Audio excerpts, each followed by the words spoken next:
Hey guys, it's me again. I'm just here talking about the best and worst movies of 2011, and so right now I'm at the best. So take a look. Limitless. Now, I don't know why I keep doing this, but I actually knew it was going to be a good movie when I saw the trailer, and it actually had a pretty good premise too. You got an out of work writer who pretty much has no lead in life. Like he's not really going anywhere, and he has this writer's block. And so what happens is another person comes in his life, an old friend, um, gives him the drug that makes his brain like wake up, like all of his senses actually wake up, and he becomes this intelligent person, and then he becomes kind of addicted to it, and he just needs more. And there's some side effects like um, I can't tell you because you have to watch it. I really want to tell you, but you have to watch it. Um, it's an amazing movie. The pacing is amazing. The story is amazing. The acting's pretty. It's pretty amazing too. Everything's amazing. The only problem is the pacing issues, and I saw that coming as well. I mean, with most good movies, there are going to be some pacing issues, but other than that, it's all good. Everything's actually like spot on. Like it actually shows you um what could, like in real life, like if you take a drug and you become dependent on it and you need it for work, and eventually something's going to happen, you get dependent on it more and more and more, and then you try to withdraw away from it, and it will ruin your life. Well, in some ways it can save your life, but in this case it can probably ruin your life, and that's pretty much how any drug works, like heroin. Yeah. So Limitless actually shows us what this drug can do to one person and how it affects other people um later on. Because I'll admit I kind of got depressed watching this because I felt I was like the guy from the beginning. I didn't really go anywhere, and don't get me wrong, it's an amazing movie. I actually legitimately like this movie a lot, but it actually kind of makes me depressed because um like it shows how much I can't live without something, and I will go and someone will go through this much ways to like these ways to get the more of it. It's like it's kind of like the internet and checking your emails. You do anything to get it. I know someone said that, but yeah, it's but this movie is like fantastic. I love it's humorous, it's dramatic, it's thrilling. Um, it's fucked up. I'll tell you right now. It gets kind of fucked up. The last half, like how this drug can like awaken a lot of senses. Like okay, there's only five senses, but it can awaken so many things from yourself, and it can actually help you, and it could just fuck you up at the same time. Uh, what else can I say? Like, if you haven't seen it, check it out. Limitless. It's oh my god, it's amazing. The Lincoln Lawyer. Okay, exactly like Limitless, I knew this was going to be a good movie when I saw the trailer. I mean, okay, a few of my reviews had Matthew McConaughey in bad movies, and I wish he would stop making these bad movies, like these stupid movies like Failure to Launch, Improbably Stupid, um, How to Lose a Guy in 10 Days. I will not review that movie because the premise itself is stupid. It's a contest between him and another girl, and who can break up with who, or who, like if he can get him, or if he can um break up with her. He can break up with her and tend. I don't know. It's stupid, but movies like this where he plays a lawyer, automatic win. And I actually personally think the reason Matthew McConaughey makes bad movies is that whenever he makes bad movies like Fool's Gold and all that crap, like Fool's Gold, Failure to Launch, people start to hate him. It's like, what the fuck are you doing? What the fuck are you doing? And then he plays these movies where he's a lawyer. It's like people actually complain. I bet you some people complain like, where the fuck is his Oscar nod? I mean, like if he played a lawyer in a TV show, it will be like I don't know. He'll be it'll be like 25 seasons in, and the 25th season will be better than the other 24, even though the other 24 seasons were amazing. This movie is actually the second best movie he's done as a lawyer, other than A Time to Kill, obviously. For me, obviously, Time to Kill. This movie, I knew it was going to be amazing. It's Matthew McConaughey plays a guy, like a lawyer, obviously, and he actually does a lot of his work out of his Lincoln car. I think he does it out of his car, and then he comes across this case, which seems pretty straightforward, but you find out there's more to it. Like there's betrayal, like a lot fucked up, and as usual, like Limitless, there's some pacing issues, but this is one of those. Yeah, I kind of figured this might be one of those court scenarios, so I wouldn't get really into it. I mean, there are times where I got into it, which is surprising, like A Time to Kill, but the others is like, okay, come on, move it along, but it's still good. I mean, the acting's amazing. Um, yeah, again, I actually enjoyed this movie, even though Matthew McConaughey should do more movies like this, or at least if he does comedies, it will be pretty much not that like fool's gold. Maybe like something like I don't know. If he did something like Punch Drunk Love, like Adam Sandler does, he'd get an Oscar nom at least. Like I don't know why he's only made like every time he's a lawyer, it's automatically win. Like automatically, it's amazing. Watch it. Like Lincoln Lawyer is one of them. If you haven't seen it, just see it. I mean, if you like court scenario dramas, I mean it's a court scenario drama, and he's Matthew McConaughey does an amazing job as a lawyer. I'm not gonna lie, he does an amazing job. I wish he would do that more often. And like in this movie, he's funny. He can be serious. Like he can be smooth. He can be like hardworking. He can do all four. Like the movie does it as well. Like he does it the best. He stand out amazing. Um. Oh, I want to say more of this. Like it's basically this. Um. So I think somebody gets um assaulted, and then there's more to it. I like those movies if they're done right.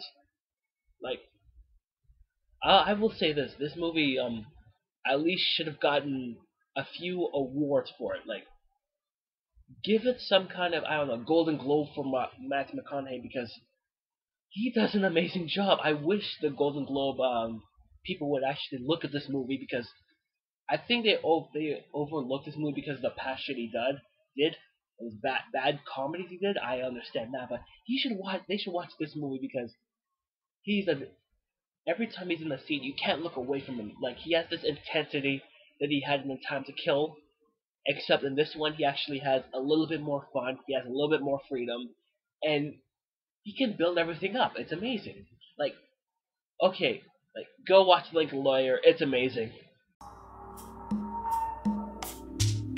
Paul.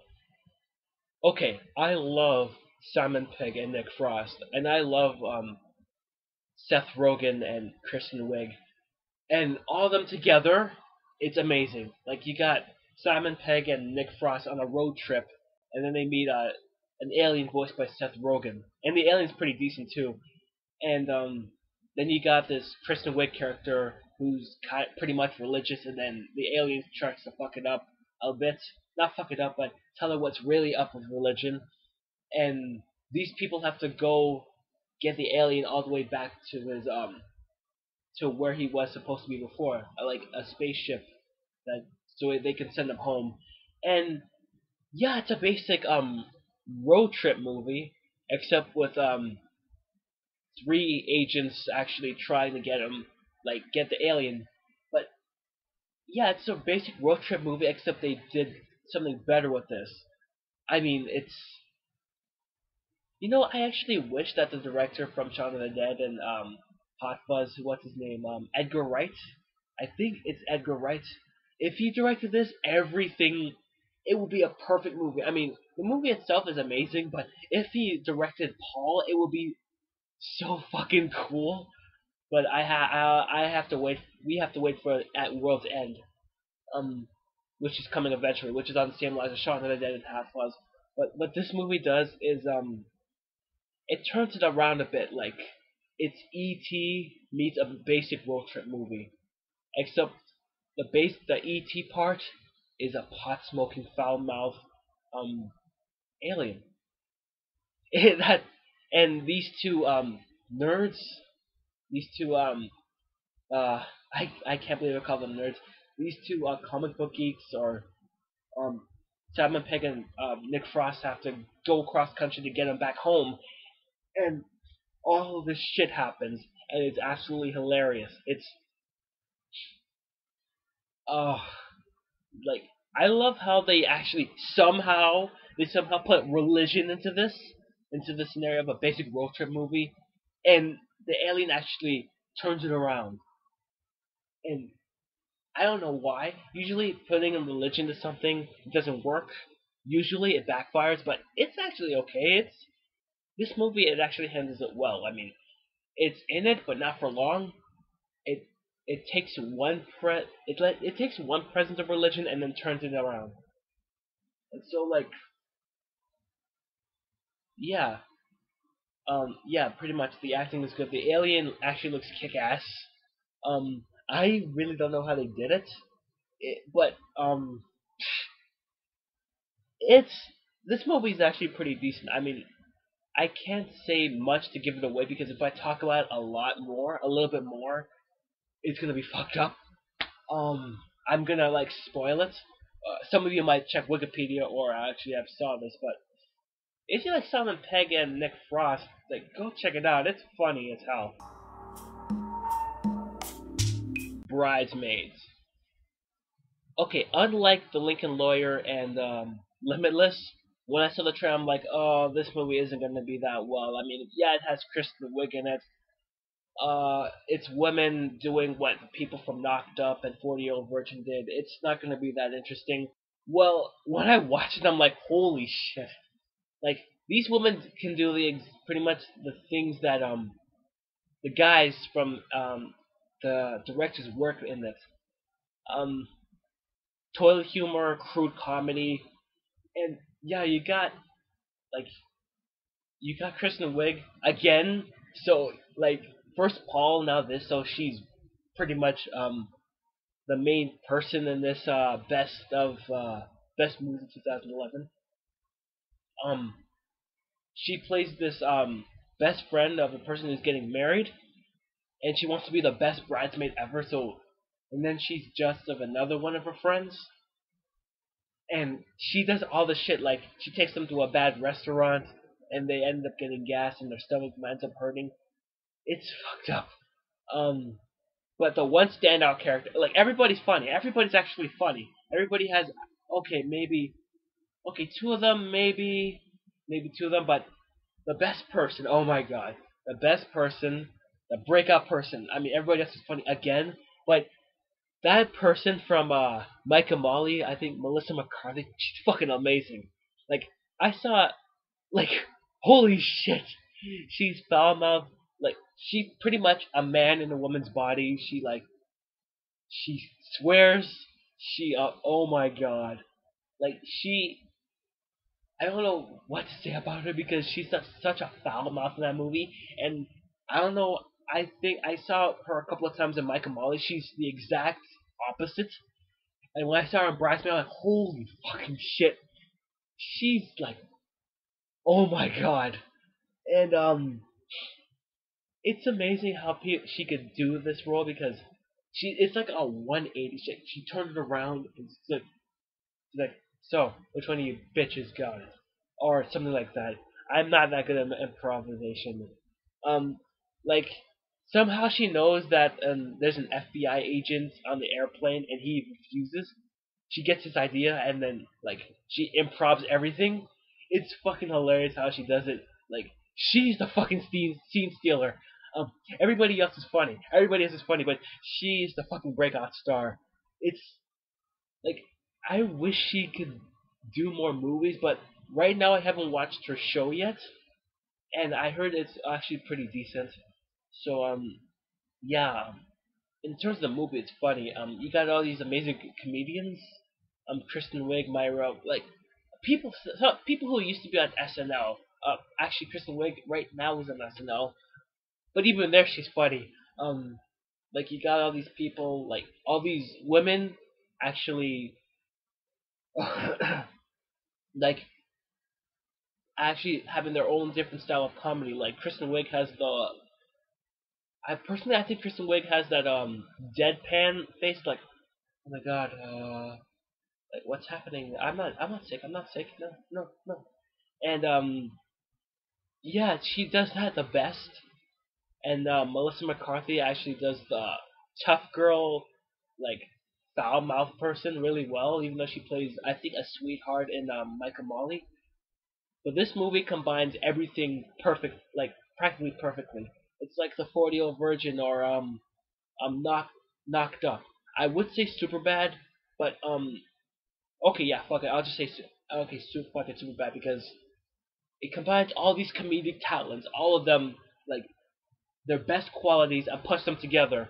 But in this case, it's women, and they do the most um fucked up things I've ever seen.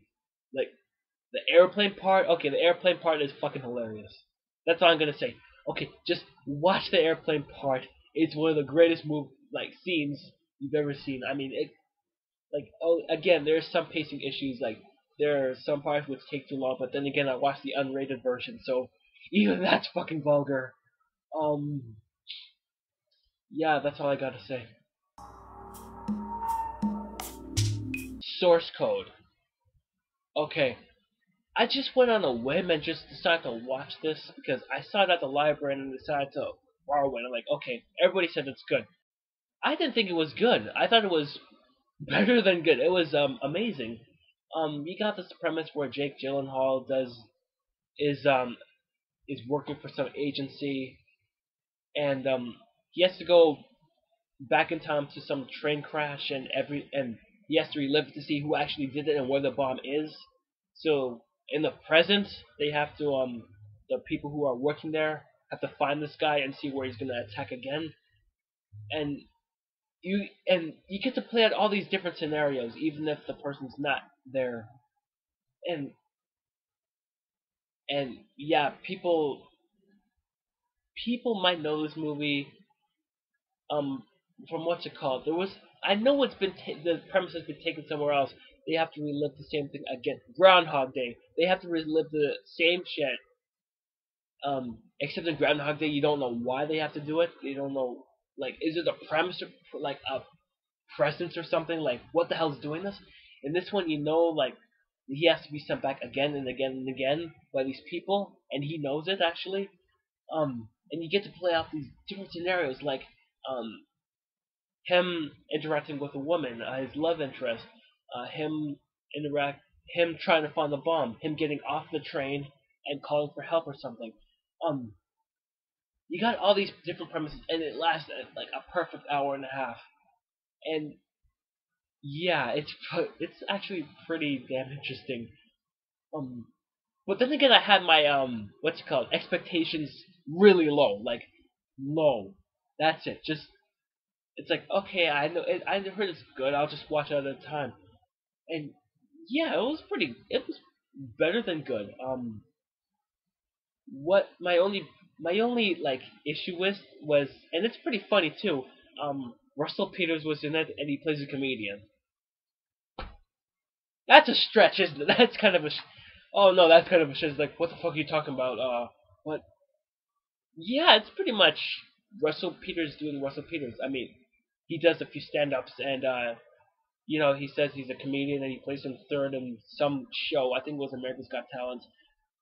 And yeah, if he did, like, if it was a more dramatic role, it would actually make me more interested in him. But as he is in this character, it's okay. The movie is actually pretty great, anyways.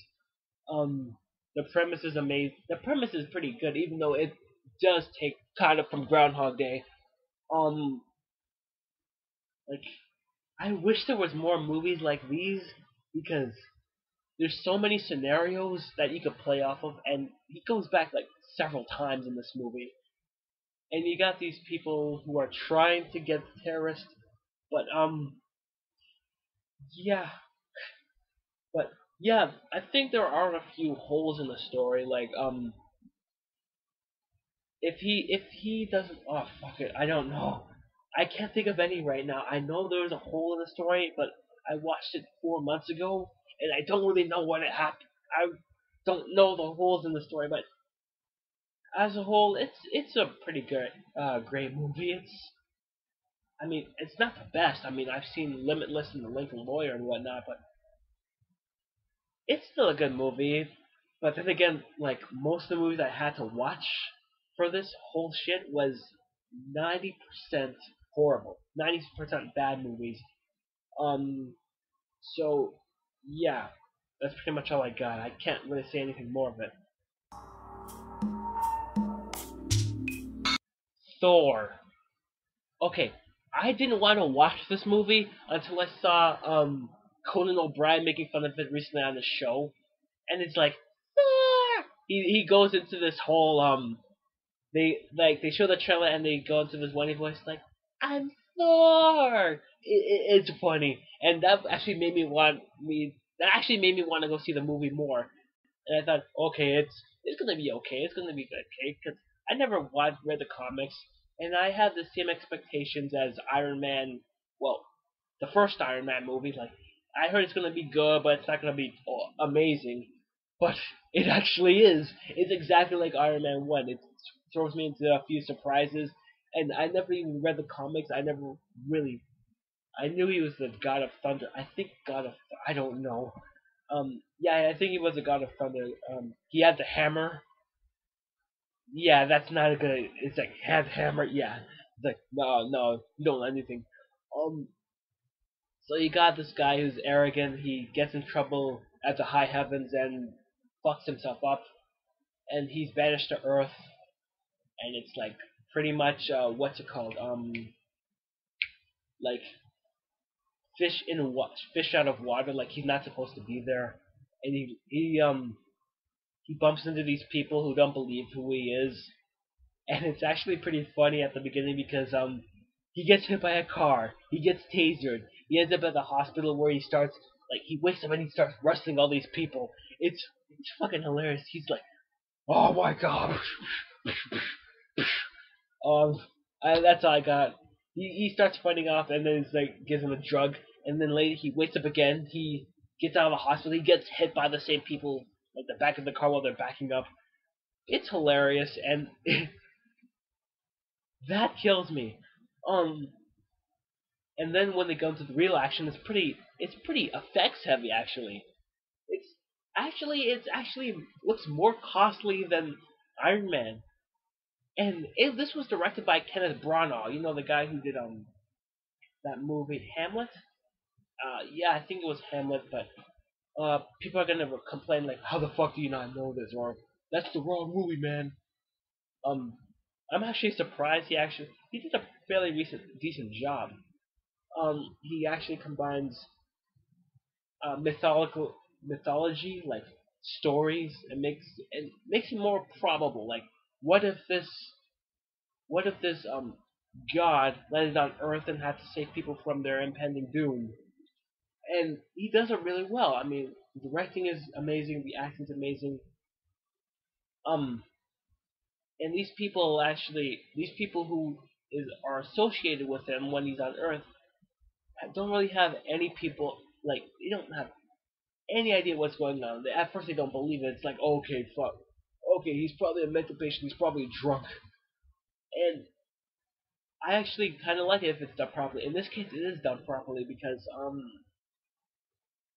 oh, I don't know why it's done properly because maybe it's because it's not over the top stupid. It's not over the top comedy. It's just like um, it's just what people do. I mean, if somebody came up to you and like, okay, I'm a god, hug me, you have to taste them. That's hilarious. And he gets hit by a car twice, and all that. When he got hit by that car, like for the second time, I'm like, the second time I'm like, he's not really good at this. And yeah, it's a basic. It's pretty much yeah, like what else do I have to say? Um, it's pretty much has to redeem himself to go back to this god world and defeat his brother who's taking over, and his father's dying, and he has to save everybody. And there's so much things going on, but at the same time, so little. I mean, it's not like the Pirates of the Caribbean movies, especially the third one when all this shit is happening and you don't know what's going on. Like, there's so much pointless plot lines. There's, but it's more like Pirates of the Caribbean 1 or Iron Man 1. Like, there are a few, like, there are one, two, maybe three plot lines that are put together, and it's, like, less confusing than it already is. But this movie actually seems to handle its time kind of well, because, superhero movies are usually hard to create. Like there are a few flops, like Spider-Man 3. Well, it wasn't a flop; it was a bit of a critical misfire. And the Hulk, not the Incredible Hulk, because the one with the Hulk with Edward Norton was amazing. It was not amazing, but it was better than it. And yeah, obviously Thor is a build-up of that Avengers movie, which right now I'm not really not really into it. Just like I wasn't into The Hobbit, the trailer. I mean, I'll be honest, I only watched the first Lord of the Rings. If my friends watching this, they're like, okay, you gotta come over and watch the other two. Well, I have the book, but I'm not really, because the Harry Potter series is done. I have nothing else to watch. But I'm trying to be interested in the superhero movies where the trailer, like, I'm not interested, but then I watch it, it's gonna be like amazing. And Thor was one of those movies which actually proved me wrong. So yeah, hopefully the second one will be even better. Hopefully it won't be like Iron Man 2 where it's good, but it doesn't have pack a few surprises. Like it's good, but it's not right up there with the first one. So yeah, that's all I got. Sorry if I didn't really explain it very well. It's pretty much your basic fish out of water, having to save the people in the water kind of movie. So yeah, that's all I got. So yeah, this is the best and worst of 2011. So that's it, the best and worst of 2011. I hope you enjoyed them, and yeah, I'll do another review soon. So take care.